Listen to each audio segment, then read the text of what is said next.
Good afternoon, everyone. Thank you very much for spending your time to come to this final project debrief. We thought it would be helpful that we did a research before the project started, held some interviews, and did part of the delivery, which is still ongoing as we speak.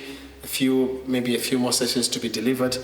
And we felt it was quite helpful to also have the community voice at the end of the session to recap your own experiences. So, but before we start, for the sake of the audience who will watch this, we'll just do a quick introduction of who we are. So I'll just go around, introduce yourself, and please feel free to name your organization, what you do, and how you're involved with the project. I'm Joe Chidanyika. I work for the Health Innovation Network, and I've been the program manager for this InHIP project. Pass on to you. So my name is Idris Rashid. I'm the director of the BME Network, one of the organisations involved in supporting the InHIP project in Middlesbrough. We've been coordinating some of the sessions that are being delivered by the MFC Foundation. I'm Shazia Noor, one of the directors of Noor Fitness, and we have been coordinating the sessions here at Noor Fitness for the women in the community. I'm Aisha. I work for Noor Fitness, and I'm the one who booked all the appointments and everything. Hi, my name is Nusrat Ali. I work in Noor Fitness as the manager, and we've been working with Health to coordinate the Healthy Hearts checks. My name is Kina Azab. I'm just here for the course, just a student. Hi, I'm Iram Ghani. I work with Noor Fitness, delivering community courses. Also, I work with Learning Curves Group. I'm a teacher by profession. Hi everyone, I'm Mark Henderson. I'm the Associate Director for Health Improvement at Health Innovation North East North Cumbria, so I support Joe in the delivery of the InHIP programme. Thank you very much, everyone. So the agenda for our session today is really quite straightforward. Mark and I will just give a bit of a background of why we were doing this project and where we are with the project. Then we go into some we call it post-intervention discussion, where we've got a list of about 9 questions, just try to lift up what the learning is from how the sessions were delivered, but actually look beyond the sessions, because when we did the research, it was more about how do we improve uptake for health checks for people from underserved groups, including BMA groups. So those 9 questions really are just a prompt, but feel free to discuss any points which you think are quite important. In terms of the background of the project which we're delivering here, we were funded by NHS England and worked with the Health Innovation Network Central team to work at interventions that improve uptake for health interventions. And our project was focusing on CVD, and we know that it affects disproportionately people from either ethnic minorities or people from disadvantaged groups. And Middlesbrough was one of the pilot sites. The key the aim of our project was really to gather behavioral insights from the target audience before we started to say what is it that we need to do to improve uptake of health checks. After that, we needed to co-design solutions. Then we need to pilot those solutions, and after piloting them, share the findings. Then also share the findings with our commissioners and our colleagues. So I think we are on the final part of the whole project where we are about to finish delivery. And I know as you are here as community leaders, we have delivered sessions in your settings. So to us now, this will be a close look in terms of what we've done up to now. We'll touch on to other ways of delivering health checks, but for this particular project, we're focusing on 2 elements. We were working with Middlesbrough Foundation Football Club with a health bus to deliver sessions, and Noor Fitness here to deliver targeted sessions for women. We managed to deliver well over 31 sessions with a health bus with MFC Foundation.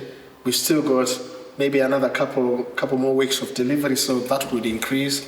We delivered 6 sessions here, didn't we? Targeting women only, which were very quite popular. Up to now, and figures will change, I think we've seen about 418 participants who come to those outreach sessions. And in our calculations, I think there's been about 238 referrals to GP practices. We are not saying these people will not have been referred or seen by the GPs, but I think it was through the outreach sessions that these people had abnormal readings. And as we know, the sooner you get checked with an abnormal reading, the better the outcome. So I think that's where we are. But working with Mark, with the national team, it's really, really important that we do have an end evaluation of the program. And this discussion will form some of your intelligence in terms of what we need to be telling the national team. We will go into the questions we've got here. So the first one really is around what are your personal reflections? As I mentioned before, the aim was to address local health inequalities, but also to implement what the participants of the research suggested. We do know that outreach is only one element of what was suggested. People suggested things which include how do we communicate to BME groups to promote uptake, issues around language barriers, capacity with GP practices, all those things were mentioned. But with the time frame which we had, we did focus on outreach service. So the first question really is around your own reflections in terms of your reflections. So what are your own reflections in terms of what has been delivered so far, and how does your community reflect on the delivery so far? Start with you, Idris. Oh, thank you, Joe. I think as someone that's been involved with the initiative from the onset, having the whole concept of co-designing the initiative, getting community organisations involved in the research element, understanding what their needs are, and then implementing the project in partnership with the mosques, the community organisations, enabled it to be successful because people had ownership and buy-in into it from the onset. Being able to take the service in locality really helped give people opportunity to just pop out the mosque or come out the community centre and access that service pretty easily, or having it in a centre like this in Neuro Fitness where women feel comfortable, understand the environment. So I think just breaks down some of the barriers. Having to make an appointment with a GP, if you need to take someone with you for language or translation, those barriers are instantly removed. So I think we achieved what we set out to do and maybe more. That's quite important to have that background to say we set out what we set out to achieve. And thanks for that. I resonate with what you're saying. I think we kind of accessed women. Obviously, we Neuro Fitness did the women's side of it. Mm-hmm. Women that normally wouldn't have accessed this through any other mainstream service. The impact that it's had, not just on them, the whole family unit. And that information hasn't just gone to the woman, and it's also gone back home. And like we discussed earlier on, exactly, it's motivated women then to go home and say to the husbands, to the families, extended family, that look, you need to get this check done, because that happened a lot, didn't it? Yeah. When we were doing this, a lot of the time you would say to me, somebody's come in, and then to say, well, actually now she's rang back and she said, can I have X, Y, and Z? A friend come as well. Yeah. So that helped a lot. Definitely, this hall, female-only hall, made a big, massive difference. Language was a problem as well, but we had interpreters, or I can speak Urdu, so I was helping them. And then we had one whole day dedicated for Arabic ladies, so it was much more easy. So yes. Yeah, because with the Arabic women, again, language is a huge barrier. But because we obviously understand the women because they come here, so we spoke to their group leader and we said, how do you think it'd work better? They said, look, it would really be helpful if we can have just one afternoon just for that language. So one of the sessions was purely just in Arabic, and then we had 2 interpreters sat with the nurses working with them. And these are women usually, who wouldn't know how to access a health check. They wouldn't understand. I think the biggest thing is they wouldn't even understand what a health check is, what a healthy heart check is. So I think that for me has been a big thing, because a lot of them said, what do you mean healthy heart check? What even is that? For them to now understand, actually, you could get this from a doctor, and then that information, word of mouth is so powerful, and it's that knock-on effect. And correct me if I'm right, was there other people actually on the waiting list to go to the next session as well?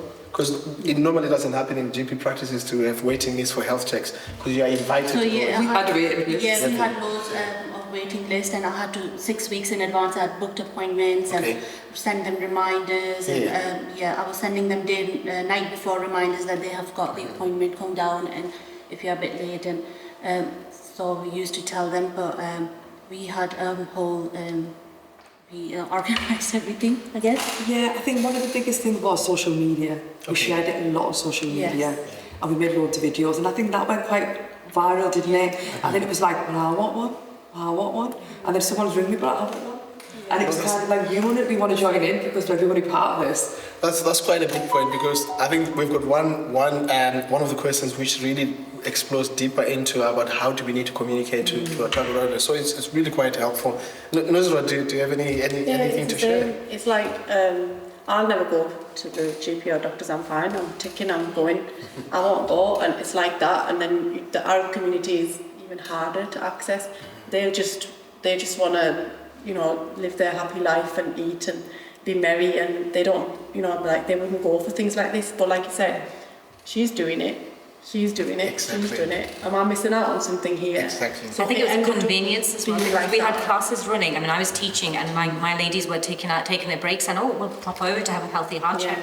Women, especially as BME women, we always are, but we are last on the list, and we don't prioritise ourselves.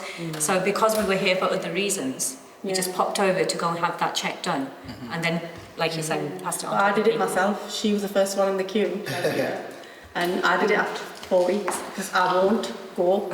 And I remember there was one lady who was all scared to do it, and we like, no, you need to get it done. You need to get it done. It's everything fine, and everything came out normal, and she was so I happy. was 5 years younger at my heart age, so That's really good. But it's interesting. I'm picking on your point about convenience, because when we did the behavioural insight, that was one of the key areas, and that led to us talk about outreach. Delivering sessions where people are actually residing. So it's quite interesting. You've mentioned that it was people are here, it's convenient, and you don't have to book through anyone else, isn't it? It sounds quite a bit daunting when you've got to go through the system, and then the system's not very easy to access nowadays. Exactly. And then if language is not your first language, English isn't your first language, you're relying on other people to do it for you. And because it's not easy to do, it doesn't get done. Because people don't have time to spend like waiting on a telephone call for an appointment or doing the e-consult, only to be told that you have to go and make an appointment. And it's just like a vicious circle. So doing it this way is probably the best way to do it. And I think I like the fact they tell you the result. Like when we get it done from GP, they say no news is good news. So or if you have, or they just call you, or just get a vitamin D tablet from the pharmacy. That's it. No information like how you gonna keep with it. But it was nice. They give you full leaflet. So if you have like a high blood pressure, take this, or eat healthy. So they were explaining as well. It is. And it was like my dad. He died with a heart attack. So it was always in my mind, like if he had it. So I'm going to end up with something. For getting that check, they told me I got a healthy heart. So that's the positive side for me as well. I think it's a very good reflection point, because even myself, I go for the health check and I have to wait for a couple of weeks or a few days, then get a readout, and you have to make sense of it yourself, isn't it? And unless you're next to a GP. But what you've said there is you get an instant result after a few minutes. They don't really explain you, like, if you like, if you need something, they don't really explain you. You don't hear from them, unless you phone to the... Exactly. And ask them, And I think you did another important thing that you just said there was my dad had it. And we got that a lot from a lot of women, and then all of a sudden they were like, oh, okay. And it's common. We relate to our families for it, haven't they? And that's another fear. A lot of people are scared because we don't want to actually do. But I think it's that like helping hand to say to them, look, it's okay, because if you do get your results, and if it isn't what you thought it was going to be, don't worry, because it's better for you, because now you can go get that help. Because they were coming in here and speaking to us, and we were having these discussions, especially that one girl who was like, I don't care what you say to me, I'm not getting it done. But by the end of it she did. But we said, look, but it's even worse than if you don't get it done. And I think when you could talk to other people in a safe environment, it took us 4 weeks, didn't it, with that lady? It took us 4 weeks, but we got there. Absolutely. And I think all our discussion is heading nicely to to the next question, which is really about what other themes need to be addressed. As I mentioned before, when we did the behavioral insight research and came to different sessions, a lot came out in terms of why do people don't go for a health check. A lot of themes which included language barrier, you were talking about, convenience, some people do work, and culture or cultural competence in terms of the GP practice, not understanding the different cultures, and how do we reach out to call out? Because I know that GP send out every 5 years people who are eligible to be invited, but we all know in any community not everyone takes it up. So I think the next question here is related to those themes now, because we know the outreach session for the bus was one key area, but it's only a small area of the whole. What do you think, as community leaders and participants and groups of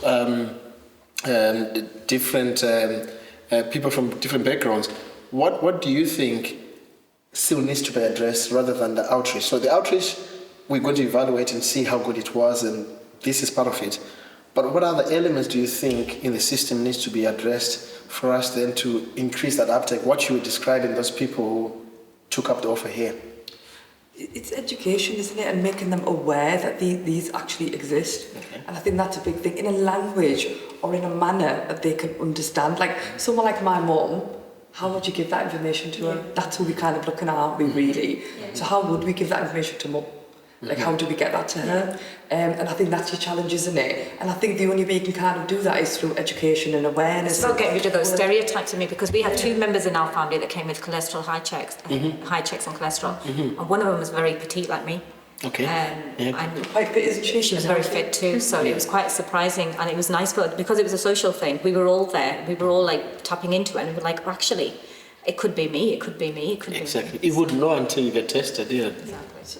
So I think, like, you know, like for example, like with Al-Hadi, you have a school, it also works on a Saturday. It's like a bit like a Sunday school. There's a lot of women, a lot of kids go there. Now, I think that'd be a perfect place for you to, like, kind of, you know, explain that, send information through these means. A lot of work that we do at New Fitness, we don't use the mainstream avenues. We always use different avenues. So, for example, my sister's a beautician. I'll tell her, she'll explain it to women when they're coming in for the appointments. You know, by the way, do you know this was happening at the Healthy Art Checks? We got a lot of women through there. The local clothes shops, there's a lot of like different mosque groups. So you have obviously the mosque where the men go, but you also have smaller groups where women actually teach other women Arabic. And that's like the adult women. And again, I think them leaders are quite influential, aren't they? And again, I think if they kind of pass that on, you're going to be. It's trying to find different avenues of getting that information and making it acceptable, or taking the fair element out of it and the formality away from it, just making it the social settings. I think that socialness was really key with our ladies, because they like it. They like a good natter, they like a good party. Yeah. So that's what it was almost like. And the ladies were lovely, so the nurses were absolutely lovely. Oh, they were so good. So in terms of that education and getting trusted people to communicate, do you think we can build on health champions, a network of health champions which are already there? Yes, definitely. Yeah, definitely. I think we did similar thing to cancer with the cancer work, didn't we? And we got some cancer health champions who then went out. So what we did is we chose everyone. We had about 10 women, but each woman had their own unique group. Yes. So we had the Arabic, there was 3 different Arabic group leaders. We had 2 of the women who had different Islamic groups. Obviously you represent Al-Hadi, don't you? So it was different groups where we know that information get out a lot wider. There's a girl who used to own a cafe. She won't mind me saying her name, Nadia. She was amazing. I'd speak to her, Nadia, can you share a bit about mental health? No problem, Nadia, I'll go on. She'll go online, share a little bit of information. She had a huge following. So people would kind of watch her and think, oh, okay. So it's the influences. Yes, I was going to say, The big heart, unfortunately, but I don't know. And there's so many influences around in our locality. And there's loads in our own locality. Imran, absolutely. He's so followed, isn't he? Everyone. And I think, you know, sometimes when you see somebody who you can identify with, who's similar to you, I think then it becomes more acceptable to you. Correct. If that makes sense. Yeah. Any thoughts, Idris? Yeah, I think Larry's covered most of it, but I think in terms of sort of health literacy, I think that is an area that we can focus on, something that we can build upon, using both word of mouth, but also social media, using the platforms such as the community radio, but also, try to market healthy lifestyle as something that people should aspire to, because I think more often, and especially for women, sometimes they have so many other priorities, in children, household, things like that. They tend to put themselves back at the queue. And I think if there was an opportunity where they can take a time out and put themselves first, and having a setting that allows them to do that, will be really beneficial in terms of education, but also I think there's an element of digital exclusion. A lot of GP services, a lot of the NHS services are predominantly digital first now, and if you have difficulty accessing information or arranging appointments, that can be an issue. So having some sort of a community support or a setting where they can access that additional support will benefit individuals and give them or remove some of the barriers to accessing the services that are on offer. You're quite right, because when we went to different community centres there, delivering the focus groups, we could see communities accessing different other things with someone who can talk them through it. So I think digital exclusion is quite important. Sorry, you're going to say? I was going to say, we've started haven't we here now. We've just, Emma's teaching it now. We've done 2 courses now. And one of the things that we found is they can actually access things that they couldn't access before, like paying for the kids' school meals and doing things like that. And you just kind of wonder, don't you, like, how did you manage? They're so empowered. I mean, these ladies, just yesterday I had a phone call that one of the ladies had got a job through this, and this was all a process. And this is the thing about the champions, even.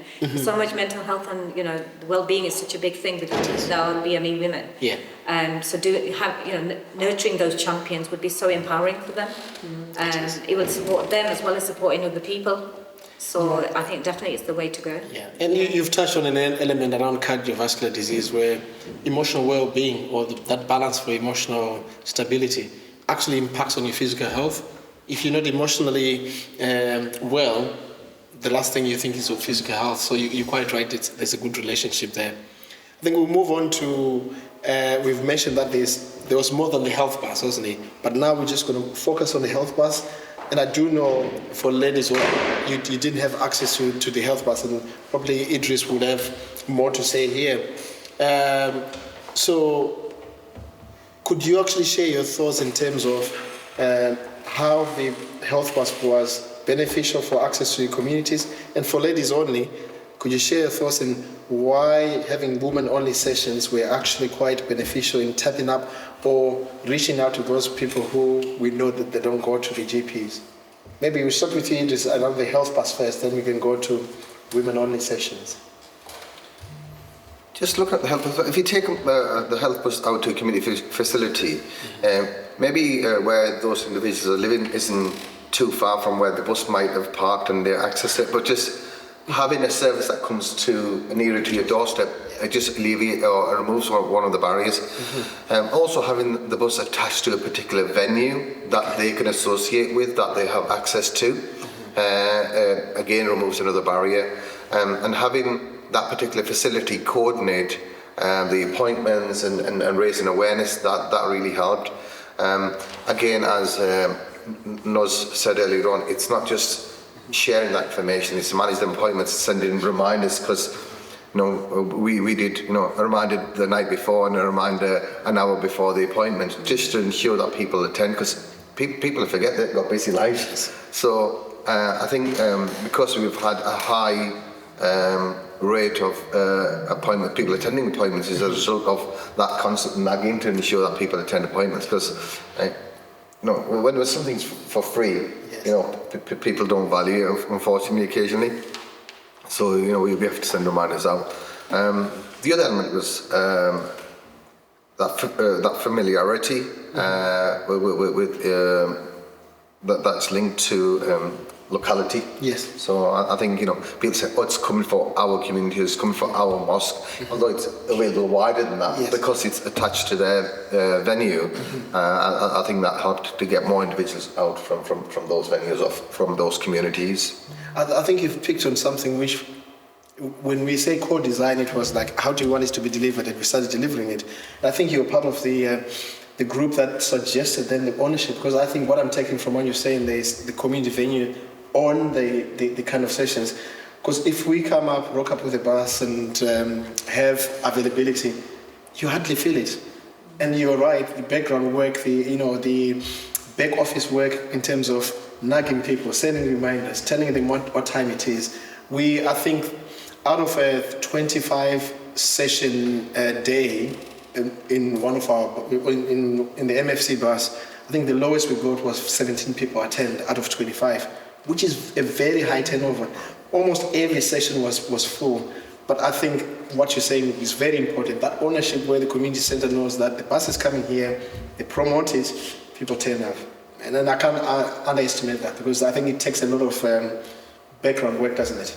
Yeah, and it was hard, wasn't it, like saying that, the promoting, the management of it, trying to get the women in, putting the social media out, and it was like a chain, wasn't it? I'd put the post out, get all the numbers, pass it on to you, and it does take a lot of hard work doing it, but obviously the positive of that is we got to fill up again, enough, I think, every single day.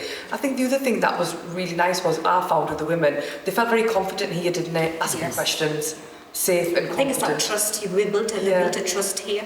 They know that it's going to be kept confidential. They know that they can, if they need to, put their sleeve up on their arm, they can do that. Nobody's going to walk in, and it's just the comfort of that, I think. Yeah, and even afterwards, we've had loads of women messages and say to us, I found this out. I want to do fitness now. Can I join your fitness classes? Yeah. So that was obviously a place for them. Or if I work and I can't come to yours, can you recommend to me what to do? And it was that continuous kind of support afterwards. Yes. I think that's a huge part of it. I'd still get messages about it even now. And I got a yesterday message as well. And I'm coming tomorrow for an appointment. I was like, no, there's no more appointments. It was till Feb. We done it around 6 weeks a session. Per week was 3 hours, and we done maximum 27, 28 ladies. Okay. So definitely this hall was hit, because ladies feel comfortable. They can take their hijab off. They can easily, comfortably do our talking to nurses, and nurses were brilliant. Yeah. They were so calm and giving them answers without any hesitation or comfortably. So yes, definitely. So I can sense a voice around a safe space where you trust, the setting. Yeah. I think in previous focus groups we realised that, the bus, they would rather access the centre come here, yes, rather than go to a bus. Why? Because they'd get seen going onto a bus. What's she going there for? It's that kind of thing that, what is it? Yeah, I remember that girl. Community culture. Yeah, she's gone there. Oh, I seen her going there. So if there was a cancer awareness bus, yes, she would I wouldn't want to go onto it. Correct. Yeah. Because what were people with it? So it would. Yeah, I remember. And when we had the jabs, the bus was just in out thing, wasn't it? And you're I felt uncomfortable going in once to get my put it, and you don't, because there's not much of a. Where here you have that, the privacy. It's cosy, it's warm, the bus seems cold and very informal. And still you've got people walking past and... Yeah. Especially people who they can't speak English, at least they know if they come here, somebody will help them. Sometimes they just come and sit down and just look at the other ladies, what they're doing. And I think some of them had reunions, they hadn't seen each other. Okay, yeah. Oh, hello. There's y'all here. Like a catch-up thing. So can I ask, we talk about this community ownership and, the fact that, here at Your Fitness, you did a lot of the organising, and Idris, you did a lot of the organisation. Thinking that we're going to write an evaluation report and it will go to, commissioners, is that sustainable? Is it sustainable to, have that community ownership and, social media and, to organise the slots? I'm so glad you asked that. It's hard work. It was such hard work. We were blessed because You need a lot of manpower. we did a lot of manpower. Me and I were under like a snow because Ramadan's here, and we had so much work. And we had so many things like targets that we had to meet before. And I remember saying to her, I've said yes. I don't know how to do it. Luckily, Aisha came along at the right time to us, and we were like, oh, thank God. And she took ownership of it for us. So that was kind of her, her first little project with us. And I don't think me and you could have, if I'm really being honest. It's not the fact that we didn't want to. I think we would have got a bit. I don't think we would have been as fluid. You have so many groups. You have so many courses. You have so many. So you send it out on all groups, and then everyone's firing at you from every angle. I want it this time, I want it this time. Some of them are working, some of them have got kids on the evening, because we even did an evening one today. Yeah. So it's very hard, and you need a lot of and like you said, you have to keep going back to it over the weeks. Yeah. So how can we make it? How can you make it sustainable? We're not speaking on behalf of the commissioners, we can make it sustainable. I think it should be seasonal. If it's there all the time, I think people are going to become complacent because I could go another time. So if it's kept in a certain time frame, it'll be better. And I think maybe resources for organisations for ourselves to have that staff member who we can free up to actually do that because you work in hours as well. Yeah, and it was a lot of out of office. I'm not really sometimes they. She was like, I didn't know. I didn't realize your work was like this. Yeah, we used to it. Me and Shazia, we always work out of it. Sometimes they message 10 o'clock and then she goes, "Can I have an appointment for this day?" And I'm like, "What, this time?" So because it's But that's how they came in, and that because when they watch this, and another part of it, social media, you have, and you'll understand this. You have so much to give out already on social media. They're doing that post. I'd have to say to you, I'll have to go in. Sometimes I have to come in especially just to do a video to kind of get a social media post. So it was for me to take that extra time out to do it, which we did it because we are strong believers. There's two ways of working. One work is for this life and one work for the next life. So I just said to them, this is we do with the next life for this. I said we're going to help all these people with their hearts because it's something that we believe to help. But saying that, when it started, I remember how many times I said to you, thank God we had Aisha, don't know what coped. It was hard, because we were just language barrier, loads of things, different things, language barrier, and then keep reminding them. Sometimes they don't even reply back to the message if they're coming or not coming. Or if they had to cancel the appointment last minute, 5 minutes before, I'm not turning up, so that they don't feel well. They get last minute appointments. So the amount of times we got somebody else in. So while they're having a cooking course or sewing machine course going on, come on, we got the appointment, you want to come in and get it checked? And then they will walk in and get it checked. So that's how we managed. So it's quite interesting. We talked about sustainability. You've mentioned the challenges there. It nicely walks into our next discussion point about public awareness. I'm not asking you to just name 2 or 3, but what would you say are the key routes or key ways for us to continue that public awareness? You mentioned influencers before. You mentioned how do we continue to reach out? Because I think there's been a lot of awareness raised around heart disease. I saw some of your posts on Facebook, a lot of people commenting about it. But what else do you think we need to continue doing to raise that profile, to keep that profile around reaching out to people who don't go for health checks? I like what you said, that seasonal thing, because sometimes they can get a bit complacent, can't they? I like that. And then it's the health champions, the healthy heart check champions, you could call them. I think that again keeps that awareness going, keeps that conversation going, doesn't it? Just for them to look forward to that time when they're going to start doing the health checks. What else would you say? Well, I would say in schools, primary schools, they have one day just to call all the parents and explain them that's what we do. So I think lots of people can come around as well. Yeah, that's a very good point to say. I think from my point of view, stories sort of resonate with people.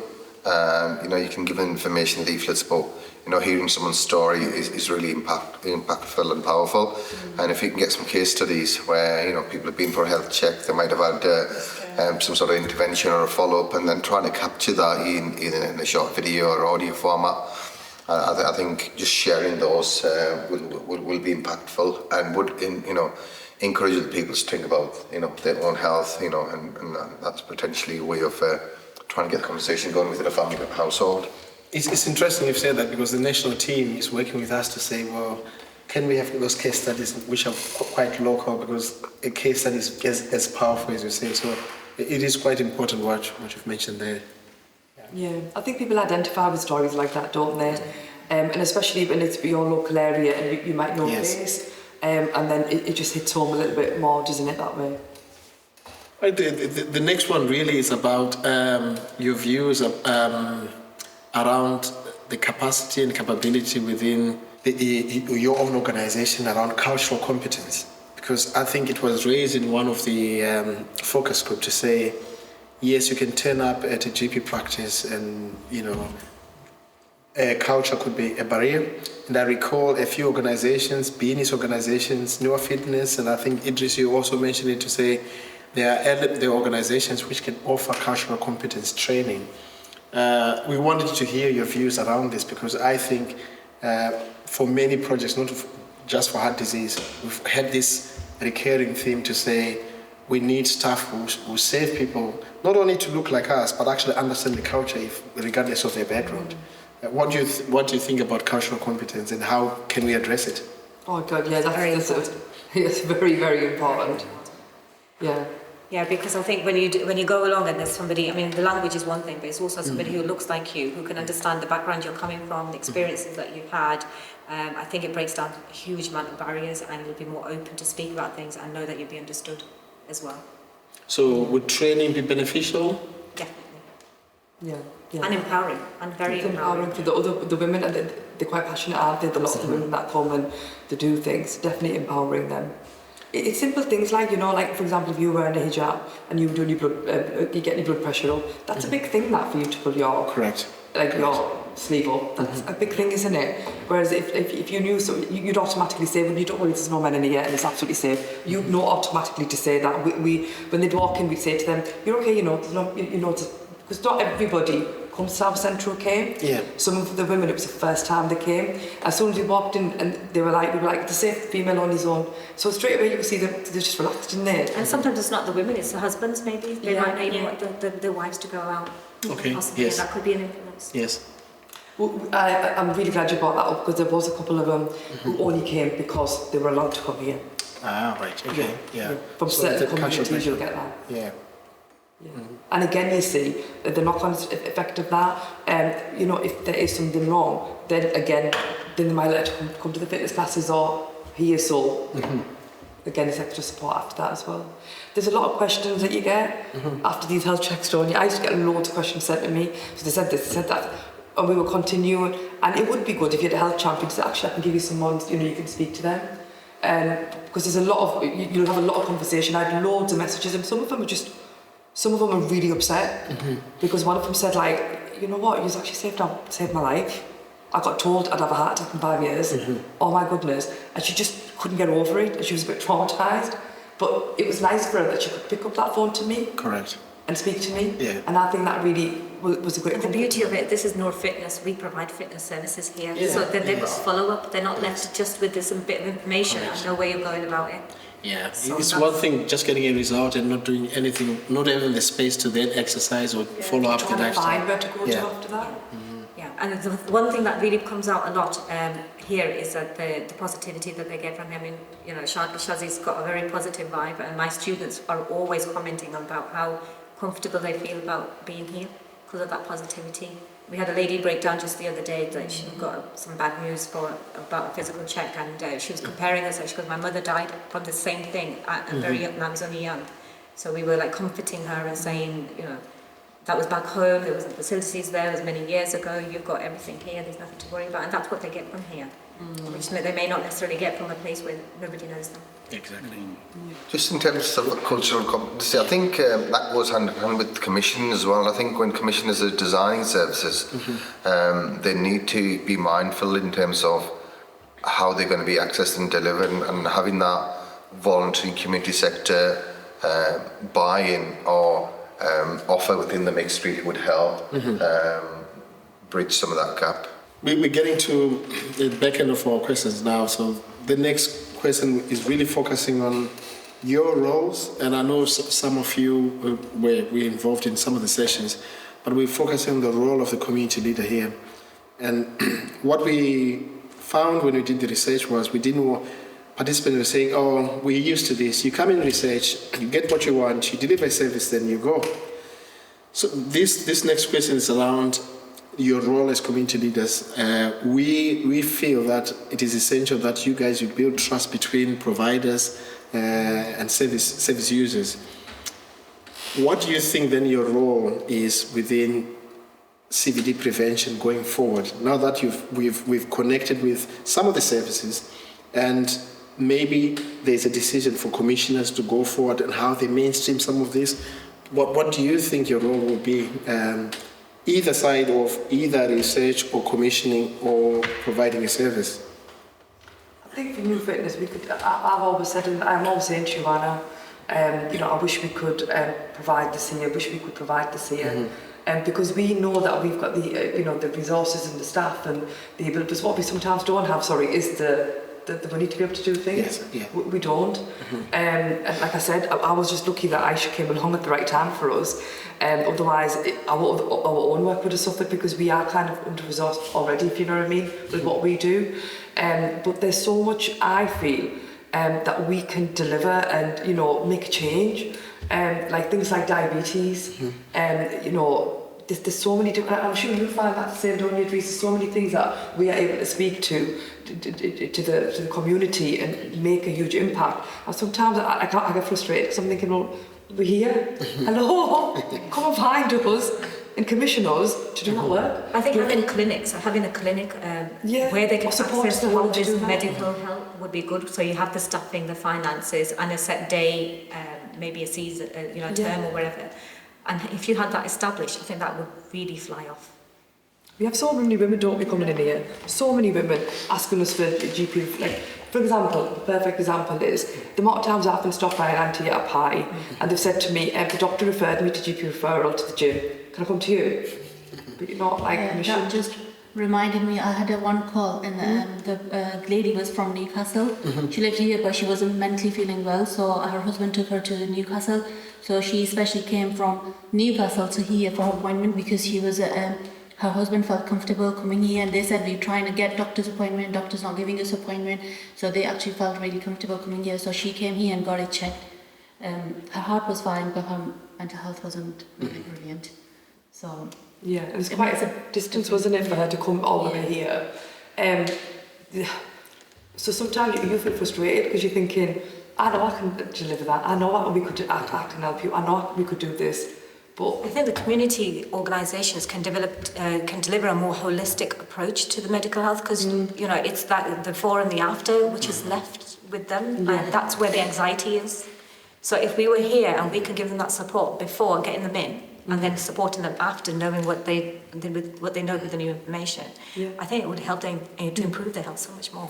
I think it's important what you've said there about holistic, because you go in for a service for, blood pressure check, but the discussions help you to be looked at as a person, not as a condition. And I think with the pressure of the NHS where people have to be looked better or looked after for better within the community, I think that's the direction where we're heading in terms of preventing ill health. It's not just about maintaining good health, it's preventing ill health as well. We're talking about prevention. So when you ring in the NHS for an appointment, they want to know what's wrong with you. Yeah. Unless you're dying or screaming with pain, you're not going to get an appointment. So how are they going to give you there's nothing wrong with you? What do you want? I just want to get my hair. They're not going to give you an appointment. Yeah. They are not going to give you an appointment unless it's an emergency. All emergency appointments have gone. If it's an emergency, someone's going to ring you back. If you want a routine appointment, ring back again tomorrow. So when are you going to go and get your health? Actually, the GP clinics are commissioned to deliver these, but not many people are aware that the NHS Health, so they have a separate member of staff that delivers them, but because they're not well publicised, no one accesses them. So, and it's a really important point we're picking up, because they are mainstream commission services, and the reason for this particular project is exactly that services are there, but they're not being accessed. And plus age, we've had people coming from young age to old access service. Yeah, and it's also a good point, because NHS health check is parametered with an age range. You have to be 40 or 74. So where does the prevention start then? Exactly, yeah. Some of the younger ones, they didn't get good results. Yeah, I remember one was 30 and her heart was 35 years old, and she was like really thingy as well, like a bit upset, sort of sad that I'm only 30 and my heart is like 30. Heart age is older, yeah. And even though she plays football and everything on a weekly basis, but still. And that's it. You mentioned about someone being petite and you think, oh, they're healthy, or someone who's got a different body mass index. Until you get tested, that's when you do know. One day, do you know, remember, she was, I'm not supposed to. She does like 2-3 hours exercise, and her cholesterol level was still high. She was shocked as well. Every day she was in gym for 2-3 hours. And they told her to do more. She was like, I've operated to her. I think that's that thing, isn't it, when you say the after. So then we got a lot of calls, and we had to speak to them, reassure them. And sometimes the nurses were amazing, they explained it, but they still didn't get the fact that sometimes it could be a genetic, sometimes it could be a lifestyle. So they still had to ring us and say, can you explain that to me again? I didn't get that. And then you were like, okay, but then does that mean I just don't need to bother then? If it's my genetics then, should I not bother then? And you were like, no, what does it mean that? That means you still have to do something. And again, I remember thinking, oh God, like some of them, I'm glad they rang me because they didn't understand that. And again, it's that after care that we've given them, said, no, actually, it is in your genetics. However, lifestyle will still help you. So it was trying to get that. That's really quite important. The next one here, the second person really walks into what Idris also did mention, all of you did mention around the power of case studies. What do you think? Because we want a legacy out of this project, and you are part of that provision. So in terms of the learning, how we can share the learning, the national team, and as Mark has mentioned, we need to have an evaluation done, and we need to highlight the good practices and the challenges which we faced. How do you want to be involved in terms of sharing that learning? Is there any innovative stuff that you would think that, if we share this in this format, or if we share it in that way, that would be more impactful? Because we can assume that a case study can do it, but if there's any idea that you've got in terms of how we can share the learning. I'm just thinking about my experience with teaching the neuroscience lab, but just been teaching. So we've been teaching a course on neuroscience of children from 0 to 7. And the ladies are mothers of older children, and they're like, if we had known this information when we were raising our children, it would have helped supported us in parenting. Likewise, if we did the same thing with the heart, taught them, we had a course on the heart. We taught them about what's happening inside the heart. They don't know how the heart's functioning, the physiological the way it's functioning. So teaching them that, giving them the lifestyle, giving them the fitness, even throwing in free fitness passes like we would, just to see that they can monitor how their heart has improved over that period of time. So maybe some purpose-built courses, 8-week courses or something like that, and showing them how they can make those adjustments in life. I think for sharing the information to the wider audience. I think what would you? I think social media is powerful, isn't it? And if a couple of the women were happy to speak, I know Rita will, because she was very passionate about it. And I think if you've got a couple of them to kind of look at, just be really honest. And I think this is sometimes, when you use all these big words, and sometimes you lose people. Yes. Do you remember when we did the cancer video? Yes. Yeah. And we just made it into a Pakistani drama, didn't we? And it worked. Yeah. And I remember this girl messaging me, said I knew when you said it was a 7-minute video, and I think I only watched 2 minutes of this, and I watched it all purely because I was so entertained, and it made me watch it because I could identify. So Pakistani dramas are like your EastEnders. They are my mum, everyone. They talk about them like it's family members, and they love these dramas. And we did cancer awareness videos like the dramas. So in one of the videos there was a wedding. There was 3 stories. If you Google it, you'll see it. But that was quite powerful because it was a storyline, and it was something that our community likes to watch. We love watching things like that. So you might have, I might then come, after this, I might come back to you, because I can picture this. This has happened within the National Lipid Programme, where we wanted a shared decision-making videos which are patient-friendly, and we ended up having cartoons which depict how lipid optimization is or cholesterol management is. So your idea about a drama, which is very much culturally based, absolutely, I'll pick it up with you, because we just want to bring something to life. It worked, didn't it? Because it was, if you Google it, you'll see it. And I think also, if it's just simple, I think that works more. Like sometimes if someone talks to me and they're using all big words, I'm like this. But when someone says something to me like, you know what, this happened to me, and I'm just like, oh, okay. You can relate to the story. That's how you react, don't you, sometimes? Right. And I think sometimes that, because when you've got your kids driving you around the bend, and you've got cooking to be, like even now I've been sat here and I've been looking at my phone thinking like, I need to do this, I need to do this, I need to make sure all this food is in before I go to that event later on. That is going through my head. Yes. So if you're going to start talking to me, I'm only going to take in so much food. Yeah. So you really need to make an impact on me, for me to listen to you. That's me coming as, what would you say? For me to get you to listen to me, what would kind of like, because you've got 101 things going on in your head, haven't you? Yeah.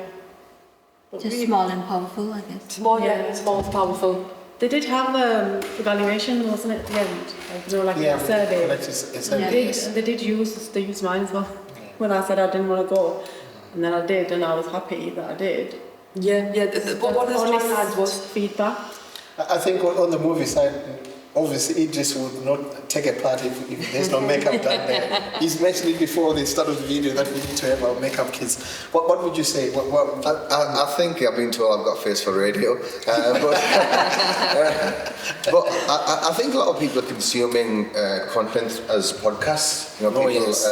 So I think sort of capturing stories, information, and we do a lot of that on a community radio platform. We're bringing people to talk about different aspects of health and well-being, whether it's mental health. We were involved in a project with Carers Together around carers or hidden carers, and it's just using case studies, as Shazza pointed out, and getting individuals within the community that are unpaid carers and the challenges they face, and the help and support that they need, and linking that up with the carers organisation. So it's just sort of around that circle really, and as I mentioned, the stories and capture what our medium you use to capture them, whether it's social media, a short drama, as Shazzy mentioned, podcasts, elements that we can use on the radio. I think all of them will work. I think Mark and I might pick you up again on all of the stuff that you mentioned on the podcast as well, because I know it is quite powerful and people can listen to it at their own time, isn't it? And especially when it's coming from the community, so we might pick it up on that. Something else, like a lot of the time when women come to us and they don't want to do things, like we do go from the religious element to them. That's powerful. Do you know what I mean? Because in Islam it says, your body is a gift from Allah and you need to take care of it. And that has helped me so much in my work.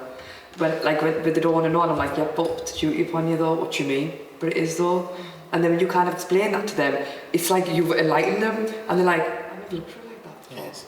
Now that's really powerful for people, if they can kind of understand, because some people are so they want to do everything religiously, they want to be their best version as a person religiously. I don't know if you could put this better than me. I mean, in my teaching, I'm doing it all the time, and people, they relate to it so much. Yeah. So definitely, I think that's a way. It's so relatable to somebody. If you said if someone said to me, for example, I prayed before because I have to. That's something I have to do. But if someone said to me, Allah said you have to go for your health check, I'd go. I don't care then. I will go for that health check because that is a duty upon me as Muslim, like the way charity is. But I think this thing about health has kind of got lost a little bit, hasn't it? Yeah. As that duty. It's because it's external, isn't it? What you can do for others, but what about what you can do for yourself? You do for yourself. Self-care and self-love. Self-love. And it brings back what Idris was saying when he's talking about the gender, to say sometimes women do prioritize everyone else's health other than their own, isn't it? What can you do to... Sometimes you have them videos, I've seen this one on smoking, and then she got throat cancer, and she was talking to herself, and then she was talking about how it wasn't fair for her kids, what she'd done to them. It's what you're going to, for your loved ones, you're looking at it from a different angle. What you're doing to them, because, if you're gone, what's going to happen to them? So it's not just abusing your body, but then it's not right you doing the harm to, the loss to, your family. And I think one of the things that I've picked up is there's sometimes health checks, that are done by the GP, they tend to bring in those that want to take care of their body, they want to engage. They don't necessarily target those that are maybe reluctant or unwilling to come forward, whereas the local communities that you've talked about within the mosque and here, there's a positive peer pressure.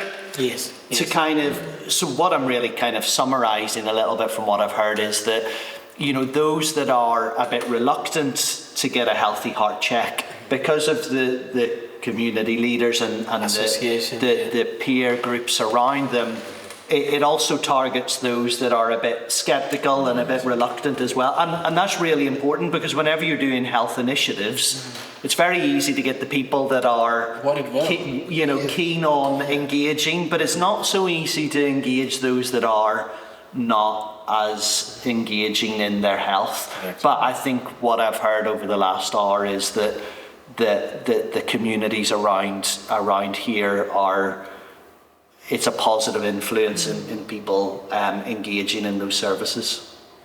I think sharing each one's experience in any illness, you can learn from someone's experience. Someone might have got something, passed away, could have helped, could have, you know, prevented. But if you share that to someone else, it might help someone else. I think, you know, being confident to share and not having that stigma, you know, like the C word, no one used to say it. But now we're talking about it, and there's a lot of, you know, education, and a lot of, you know, people are sort of listening and looking after themselves. I think it's our age as well. If, for example, like if I tell my mom to do it, to go for a health check, she's gonna say, oh no, I don't need it. But if her sister or somebody at same age tell her to do it, or I'll get it done, so then I think she will listen more positively. Or same with my daughter, she's in school. If I tell her to go, she's going to say, Mom, I'm okay. But if her friends mention, I went, they tell me this, that's interesting. So then she'll come in as well. So it's different age groups as well, can explain the different age groups. So it's actually a concept which, you know, I'm balancing in my head, because you're right. You know, a nudge comes from when the person is ready, but also being communicated by the right person at the same time. Yeah. So you're quite right in terms of that. I really like what you said there, you know, about the of somebody, like, so for example, like that'd be quite powerful, like you speaking, saying, like, I wish I'd done this, but if you could see, I wish I'd done this for my family, but then you could see that family without that person. Well, I'm just thinking about members in our family. We've lost an uncle very young, and we could see where their children are now, and the impact of losing their father on their long term. And so that would. There be little things that go amiss in everyone's illness. So if they can get picked up for the next family, it makes a difference. You've been talking about solutions, you've been talking about the experiences, and we will go around the table, and we'll start with you, Nusrat, around the table. It's really now, I'm not saying you have a poke at commissioners here, but it's going to be a wider audience who views this. If you had any suggestions to people who make the decisions in terms of improving health checks or who commission services, what are the suggestions? Or 1, 2, whatever, how many? What is the most important suggestion you would want those people who make the decisions about health checks to know? So I think, again, prevention and sooner education on all health checks. From my experience, you're never too young to get anything. All this 50s and no, it doesn't happen. It happens in your 30s. It happens very early. So prevention and good diagnosis can, you know, like be good cure. So we need a lot of this education, and we need hubs where people can go in and ask questions and not suffer at home. So, you know, if they're going and accessing earlier and they know, and then, you know, like you've got the diagnosis quicker. And you're getting brownie points from me because you're talking public health. That's my baby. I like that. Honestly, because it's like my husband suffered a year and a half with bowel cancer, but they wouldn't diagnose him for over a year and a half with bowel cancer. So I've had trips to Tesco, you know, in the middle of the night to get him Buscopan, irritable bowels. It's a joke. Do you know what I mean? So lactose and dairy and all that. And then when he was just on toast and rich tea biscuit, that's when I marched him to the doctors and they gave him, a camera inside and they found 4 polyps. It was too late. So where was the prevention for him and the diagnosis? Because he was riddled with, it was a very rigorous metastatic multiplying cancer, but I definitely think there's loopholes, definitely.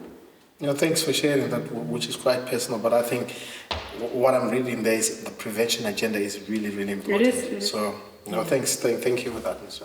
I think from my end, I think it's more about, kind of like going back to support community organisations like ourselves to be able to support the community. We've got the women, we've got the access, they trust us, they know us, they'll come to us. And I think, for me, I'm thinking you've got something there, so utilise that in order to share that information,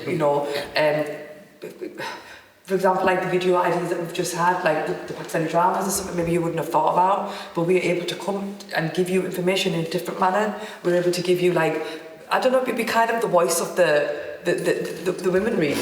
And so not only if it's a two-way thing, one, we can support them, but also you can hear their voice through us. And I think that's really important to be able to listen to things like this, that actually this is what was my experience, because that's the only way that we're going to be able to improve it. Commissioners are human beings. It's a starting revelation, but humans tend to take the path of least resistance. Yeah. And when you in a public body, when you're commissioning services, you don't sometimes want to take unnecessary chances, and you tend to go with what you know. And sometimes what you know works, but it's not, as Max mentioned earlier, it's not reaching those communities that really need this service in terms of prevention and those that are high risk of CVD. So sometimes you have to be a little bit brave and go with the unknown and give organisations within the voluntary community sector an opportunity to deliver. And that's my message to the commissioners. No, I relate to that, because sometimes we always talk about evidence and what is evidence, the latest evidence, but actually the voice of the community could have that evidence that you need. So I personally think it's a win-win. I think outreach is the way to go. The NHS is struggling financially, the localities are struggling financially. If they outreached and gave the community a little bit of this, a little bit of work in this way, not only will they reduce, I think, I'm speaking in a very political way, but I think that it'll save money with the NHS, because then they can sift out the people that are not needy from the people who are needy, and then those people will be forwarded and the GPs won't be inundated with appointments. Not that they have any appointments to give, not much anymore anyway. So I think in that respect, I think the community is the way to go, so that they can save the NHS some work, and also it will put us at ease and comfort as well, that we're being taken care of well. I relate to that, because in the behavioural insights, one of the participants mentioned to say, actually, I would rather than go to my GP to get an appointment for a health check, I'd rather go to A&E. And when in A&E, all they are going to have taken is the blood pressure, which would have been done anywhere in the community or anywhere. So I do take your line of thought. I would say, these days, GP, it's everything written in, you have to fill the form in and all that. Educated people, they okay, but I'm talking about my mom, my mother-in-law, they hardly speak English. So it's really hard for them. And sometimes, when you're writing, it's different than you're talking to somebody. Yeah. So if they come to these kind of events, they can explain, especially if somebody there to explain the things. So they can, if she's telling me, I can explain what's wrong with her, if she can speak to the health check thingy. So I think she can explain well, and it's more easy for her, for that age group, to get it checked out and all that. Because with the doctor, if she's telling me, I can't write everything down, but it's better she can explain her what she's been going through and all that. I think just maybe make it more accessible here in this hall, or any ladies only, female only hall. While we were doing Healthy Heart Check, they had a cancer lady here, remember? And I was just talking to her, I was telling her my sort of like family history, my dad's side. My aunties and both of my dad's side cousin died with cancer. So I was talking to her, asking her these questions, like if I want to get it checked, the doctors don't give appointment. They just say you're not in danger or anything. So if I want to get it checked, so then she explained to me that you can, she gave me number and details that you can get it checked, go for the inheritance, I think, check. Gene check or something. Okay. So that was quite helpful. So I think it should be more here in this area. Awareness. It's awareness, yeah. So I think it'll be more comfortable for ladies who actually don't know how to access the maybe procedure or bring them, yeah. See, like if you speak to our mum, what does she do? If you say to her, the doctor, do you understand? She'll go, yeah. So she'll walk out, she'll go, didn't understand about it. So whenever doctor rings, I'm the one who answers her call and talk to them and everything. So it makes a difference.